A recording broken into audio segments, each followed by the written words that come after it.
कहते हैं दुनिया के सारे शौक पाले नहीं जाते, कांच के खिलौने हवा में उछाले नहीं जाते। परिश्रम करने से जीत हो जाती है आसान, क्योंकि हर काम तकदीर के भरोसे टाले नहीं जाते। नमस्कार दोस्तों, एक बार फिर से आप सभी का बहुत बहुत स्वागत है। सो फ्रेंड्स, आई होप कि आप लोग जहाँ भी होंगे स्वस्थ होंगे, मस्त होंगे। तो चलिए दोस्तों, आज हम आपको अपनी इवनिंग रूटीन शेयर कर रहे हैं। तो इस वक्त जो है शाम के 4 बजे हुए हैं और हम आ गए हैं खेतों में। हालांकि हम लोग के यहाँ गांव देहात का जो शाम होता है वो तो 2 बजे से शुरू हो जाता है। सुबह के जो काम होते हैं वो ही 11-12 बजे तक चलते हैं। उसके बाद 1-1.5 घंटा ही मात्र आराम करने के लिए मिलता है। उसी में नहाना, खाना और आराम करना सब चलता है। घर के भी कुछ काम होते हैं तो उसी में लोग निपटा लेते हैं। तो बड़ी कड़ी मेहनत होती है गांव देहात की लाइफ में और खेतीबाड़ी करने वालों लोगों के लिए। तो मैं तो देखिए अपने जो है घर के सारे काम कर ली हूँ और मैं आ गई हूँ खेत में। मैं थोड़ा लेट आई हूँ क्योंकि मेरे बच्चे नहीं थे। अदिति यानी मेरी जो कैमरामैन लकी है, ये स्कूल आने के बाद चली गई थी कोचिंग के बाद बेटी मेरी आ जाती है 4 बजे तक और उसके बाद फिर अनु चली जाती हैं कोचिंग। अनु भी देखिए कोचिंग से आ गई हैं। तो ये सब आ गए हैं खेतों में और फिर उसके बाद तो ये रिकॉर्डिंग चालू हो गया है। हालांकि मैं पहले से ही काम कर रही थी अपना, तो लकी आई है तब से ये रिकॉर्डिंग कर रही है और तब से मैं आपको बता रही हूँ। और इस वक्त हमारे खेतों में जो काम है वो है, देखिए ये उड़द निकालने का काम। तो उड़द पूरी तरह से खेत में पक गए हैं और मौसम भी बहुत तेज़ी से ख़राब हो रहा है। उड़द की सबसे बड़ी खास बात ये होती है कि इसे अगर हम नहीं खेतों में से निकालेंगे तो इसमें जब पानी पड़ेंगे तो इसके दाने अंकुरित हो जाते हैं। उसके बाद फिर उड़द बेकार हो जाता है। तो इसे निकालना बहुत ज़रूरी है। इस वक्त शाम के 5 बजने वाले हैं और मैंने बहुत सारे जो है उड़द काट भी लिए हैं। और बच्चे मेरे जो है स्कूल से आने के बाद सीधा वो लोग चले आते हैं खेतों में। जब हम लोग खेतों में काम करते हैं तो वो लोग हम लोग को देखते हुए खेतों में ही आ जाते हैं। और खेतों में जब बच्चे आते हैं तो इनके साथ और अच्छा लगता है काम करने में और इनसे हंसी मजाक बातें करते करते काम कितना आसान हो जाता है और कितना मेहनत होता है इसका पता ही नहीं चलता है। और मैं अपने बच्चों से खेतों में ही बातों बातों में इनके स्कूल के सारे डिटेल सब जान लेती हूँ। इनके स्कूल में क्या पढ़ाई हुई, क्या हुआ, क्या नहीं हुआ, ये सब कुछ। और ये सब बड़े आसानी से बता भी देते हैं। तो मुझे एक्स्ट्रा बैठकर और इनसे जो है बातें करने की या पूछने की ज़रूरत नहीं पड़ती है। और मैं काम करते करते इनको साथ में लिए ही सारी स्कूल की जानकारियाँ इनसे ले लेती हूँ। और वैसे भी मुझे एक्स्ट्रा समय नहीं मिल पाता है। चलिए मैं बताती हूँ कि आगे हम लोग कितना मेरे पास इतना व्यस्तता होती है कि मैं खाली ही कहाँ हो पाती हूँ। तो अभी तो देखिए ये सारी चीज़ें हम यहाँ काट के स्कूल ले चलेंगे, निकालेंगे। और उसके बाद देखिए अभी मैं अपने बेटे का इंतज़ार कर रही हूँ। अभी मेरा बेटा स्कूल से आया नहीं है। हमने जो गोभी की नर्सरी लगाए हैं उसके पानी का छिड़काव वगैरह करना है। तो बेटा मेरा जो है काफ़ी दूर मेरे बेटे का स्कूल है, लगभग घर से 8-9 किलोमीटर दूर स्कूल है। तो वहाँ बेटा मेरा पढ़ता है और स्कूल के बाद फिर वहीं पे वो कोचिंग भी करता है। तो इससे उसको काफ़ी ज़्यादा समय लग जाता है आने में। तो 5-5:30 बजे तक बेटा आ जाता है। तो आज अभी तक आया नहीं है मेरा बेटा। तो जब तक वो नहीं आता है तब तक खेतों में से मैं ज़्यादा उड़द काट ले रही हूँ। आप लोग देख ही रहे हैं कितना तेज़ी से मौसम हमारा ख़राब हो रहा है। और उसके बाद फिर यहाँ से चलेंगे घर। तो अभी तो घर के मेरे सारे काम जो है सब निपटाने ही हैं। तो चलिए अब बस करते हैं। और हमने बहुत सारे उड़द काट लिए हैं। तो इसका मैं अब गट्ठर बनाऊंगी और अनु इसे सब उठा के ले जाएंगे और इसे घर पे रख देंगे।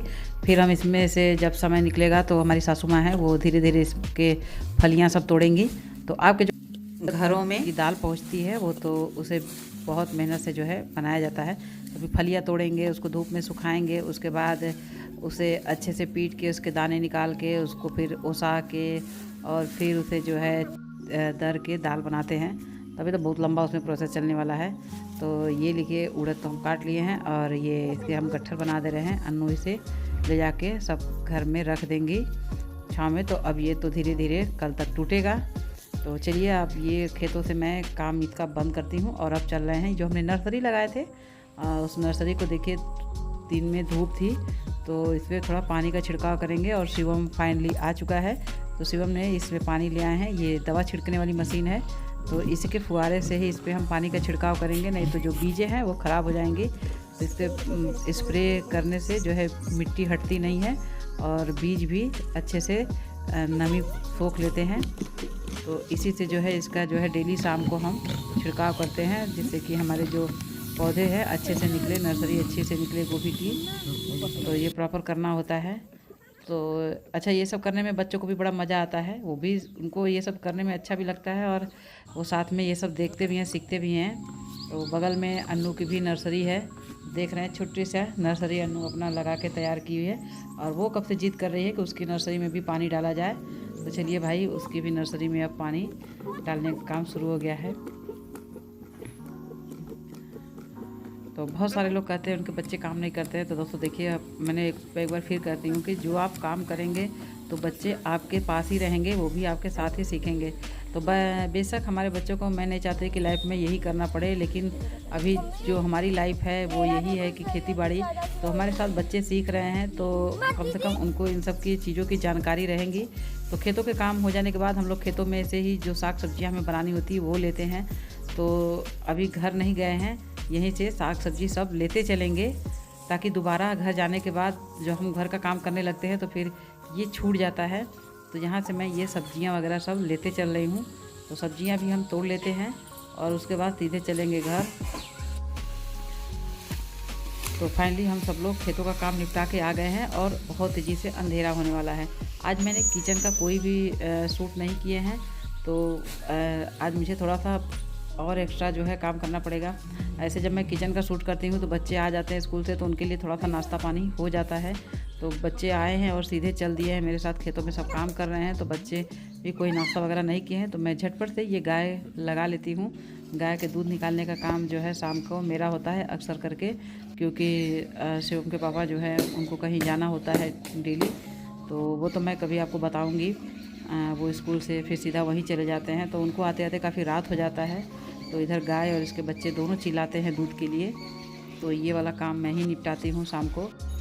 हालांकि मुझे सर्वाइकल की इतनी वजह से प्रॉब्लम है, फिर भी क्या करें, अपना काम है तो मैं करती हूँ। तो गाय लगाने के बाद गाय को फिर उसके अलग करते हैं, उसके नाद से जो है उसको अच्छे से अच्छी जगह पे बांधते हैं सूखे पर। और बांधने के बाद जो है थोड़ा सा इसके लिए हम लोग जैसे मच्छर वगैरह काटते हैं, तो इसके आसपास जो है थोड़ा सा धुआं वगैरह कर देते हैं। तो इससे क्या होता है कि ये बड़े शांति से बैठते हैं और इनको मच्छर वगैरह नहीं काटते हैं। तो हम लोग जो ईंधन वगैरह कुछ रखे रहते हैं, तो इससे देखिए, इससे धुआं कर देंगे, तो जो धुएं की वजह से मच्छर भाग जाते हैं। तो इससे मेरी गाय को बड़ा शांति मिलता है। तो ये डेली जो है मैं करती हूँ।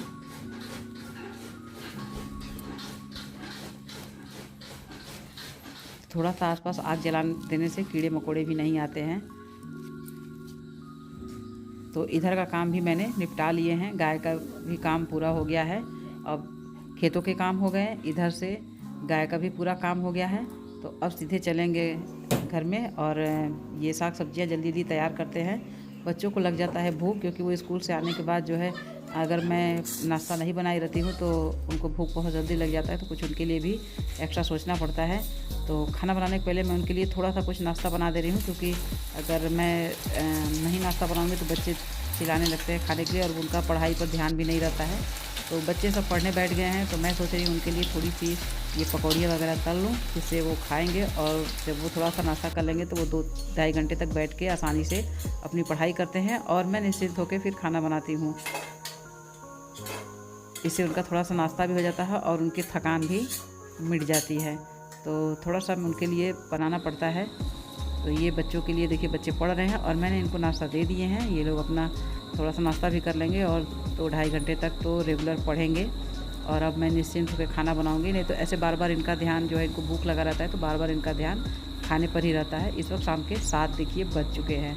तो फाइनली ये लोग अपना नाश्ता करके पढ़ेंगे 9 बजे तक और मैं चल रही हूँ अब निश्चिंत होकर खाना बनाऊँगी।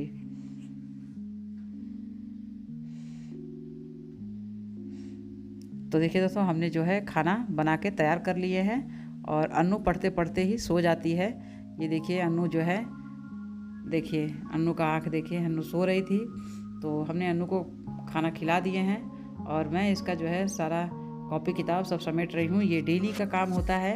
अन्नू पढ़ते पढ़ते ही अपना सारा बोरिया बिस्तर जो है फैला के सोती है।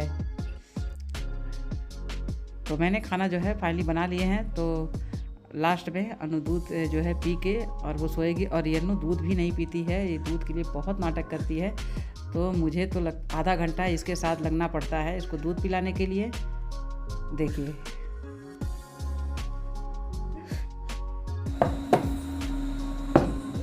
ये डेली की रूटीन है मेरी, और डेली हन्नू के साथ मुझे इतना समय देना पड़ता है। तो मैंने सब खाने में नेनुआ की सब्ज़ी, रोटी, और जब हमने खेत में से लाए थे झींगी, वो सब मिक्स करके सब्ज़ी रोटी बनाए हैं। तो अनु दूध पी के सो गई है और लकी जो है भोजन कर रही है। बच्चे मेरे सब भोजन कर रहे हैं। तो जब बच्चे भोजन करते हैं तब तक मैं किचन को भी साफ़ सुथरा कर लेती हूँ, क्योंकि सुबह बहुत जल्दी उठना पड़ता है। सबके लिए टिफ़िन और खाना मुझे एक साथ तैयार करने होते हैं, तो सुबह बहुत देर होती है। और मैं बता दूं दोस्तों कि मैं जब सर्वाइकल से प्रॉपर जो परेशान हूँ, कमर दर्द और सर्वाइकल से, तो सुबह सुबह एकदम से हाथ मेरे उठते नहीं हैं, हिम्मत नहीं होती है। बहुत ज़्यादा सुबह मुझे तकलीफ़ें होती हैं ये सब काम करने में।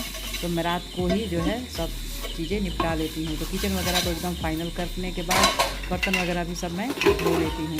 और 9 बज गए हैं, बच्चे भी सब भोजन वगैरह कर लिए हैं।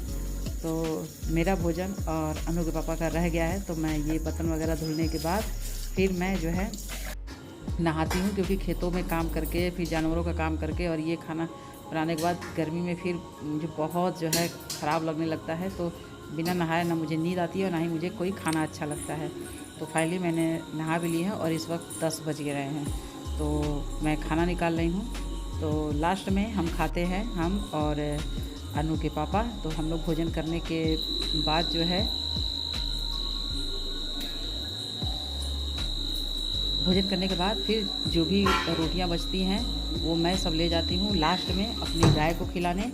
और लास्ट में मैं गाय को रोटियां बचने पर ही नहीं, मैं उसके लिए बचा के भी रखती हूँ, क्योंकि जब सब लोग खा लेते हैं तो लास्ट में मैं जाती हूँ और अपनी गाय और बछड़े से मिलती हूँ, उनको रोटियां खिलाती हूँ और फिर ये देखती हूँ कि इनको कोई प्रॉब्लम तो नहीं है।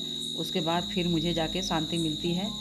तो ये रात के 11 बज रहे हैं और मेरे चारों तरफ के लोग सो चुके हैं, और मैं अपनी गाय को जो भी रोटियां बची थी इसको और इसके बच्चे को खिलाने के बाद इनसे लास्ट में मैं मिल के और तब जाती हूँ।